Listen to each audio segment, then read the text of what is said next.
Good afternoon, class. This is Dr. Wyatt, and today I'm just going to be taking a moment to review a couple of key findings from Chapter 4 of this week's reading. Welcome to Strategic Enrollment Management and Marketing course, HEA610. It's a pleasure to have so many of you on board, and I'm already excited engaging you all in discussion over the last week. So thanks so much for your participation. One of the reasons I'm going to overview Chapter 4 is because it kind of sets the tone for the module, and also I've noticed that we do have a student who has a book order in progress, and the book is on the way, and the student expressed the need for content from the textbook, and so I thought that I could record a short video to highlight some of the key points and the major takeaways that are going to help you as you move along, particularly into Module 2.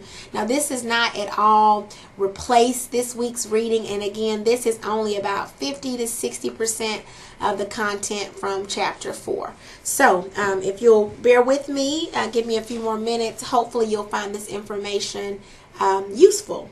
So this is the text for everyone here, Strategic Enrollment Management, the Handbook of Strategic Enrollment Management. This is the textbook that I'm referring to.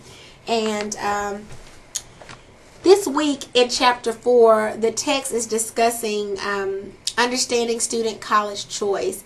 And the authors do a great job of pointing out the fact that strategic enrollment management is informed by research. The two types of research that are typically used to inform the practice of strategic enrollment management at most institutions is research centered on retention, student retention, and also student college choice. So you have student college choice and the academic research in that area, as well as the academic research on student retention. Chapter 4 also talks about student college choice theories and lists a few landmark theories that kind of set the tone for how student choice is currently viewed. College choice theories in Chapter 4 is broken down into three types of theories. The first type of theory is an economic theory, an economic approach. The second type is a sociological approach. And then the third type is more of a combined approach or an information processing approach. The economic approach asserts that students primarily choose a college based on the expenses associated with earning the degree and the benefits that come as a result of earning the degree. So these students are looking at the cost of attendance, financial aid options, and really equating the value of the degree based on how expensive it is. So this is a truly economic approach in which finances are critical in the decision-making process. For the sociological approach, this approach is based more so on background, social capital, social economic factors, cultural influences, experiences that students have outside of financial experiences. In other words, what makes up a student. All of those things are factored into consideration when students make a choice on which college to attend. The book says, and I quote, "It's the result of an interaction between educational aspirations and constraint." So there is a little bit of a battle there. You know, does this, what I want to be, is it feasible with the resources that I have to work with? However, again, family income, family size, the education attainment of parents, all of those things kind of go in to influence and shape those aspirations, and then the student, you know, makes a decision on where they're going to choose to study. The information processing approach is the third theory that's covered in college choice theory section of Chapter 4. And this approach basically says that students gather, process information, and they utilize it throughout various ages and stages prior to getting to the college choice pivotal point and they use that information to influence their choice making. So the information they're exposed through their high school counselors, their peers, what they're seeing on TV, have they traveled to any college campuses, the recruiters that we send out into the field to attract students in the K through 12 pipeline, all of that information, they intake it, they process it, and their college choice decision is informed based upon that information. There are a few combined models of college choice that are important that I want you all to know. And by combined models of college choice, these are models that take into account economic factors, sociological factors, and informational factors. So Gregory Jackson in 1982 proposed that there is a college choice model that has 3 stages: a preference stage where students set their preference, an exclusion stage where they rule out those schools that they no longer want to consider, and then an evaluation stage where they evaluate, compare, and contrast the remaining institutions to make their college choice.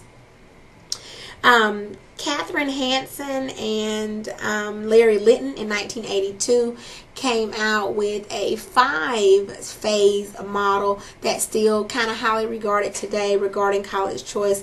It simply says that students develop their college aspirations, they search for a college, they gather information about the college, they'll submit an application, and then they will finally enroll. So that is development, searching, gathering, submission, and enrollment.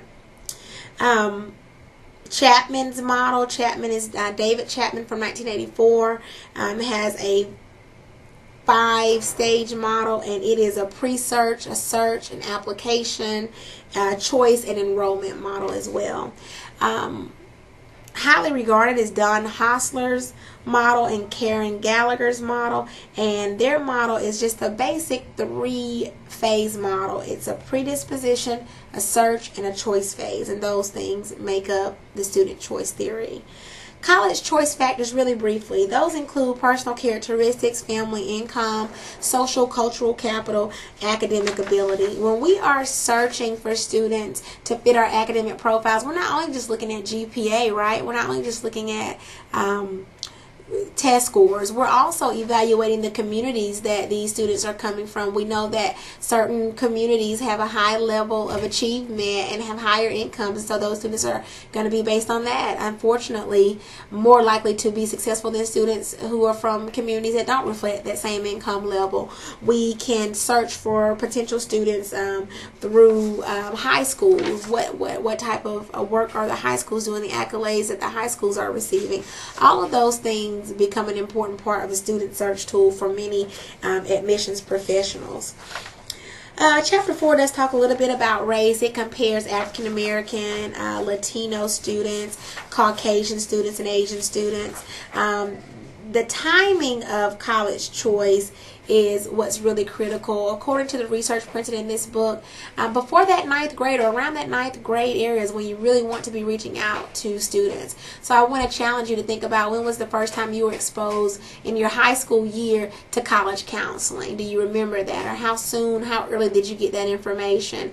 And how did that have an impact on how and when and where you decided to study? Chapter 4 goes on to compare and contrast traditional and non-traditional students, and also talks about the implications for institutional policies and practice, basically urging administrators to use marketing, to use data to guide your communications and your recruitment strategies, understanding the differences between your prospective students based on their external factors, right, based on their ethnicity, based on their income level, based on their GPA and test scores, and trying to meet the students where they are to influence them and to choose your institution. Those are also topics covered. That's about all of the key takeaways from Chapter 4. I hope you all have found the video informative. I want to encourage you, as we move along in the term, to email me. Feel free to Skype me or give me a phone call should you need any assistance. I do have high expectations for each of you, but I also am dedicated to providing a high level of support. So I wish you well wherever you are. Thanks so much for watching, and keep up the fantastic work. Thank you.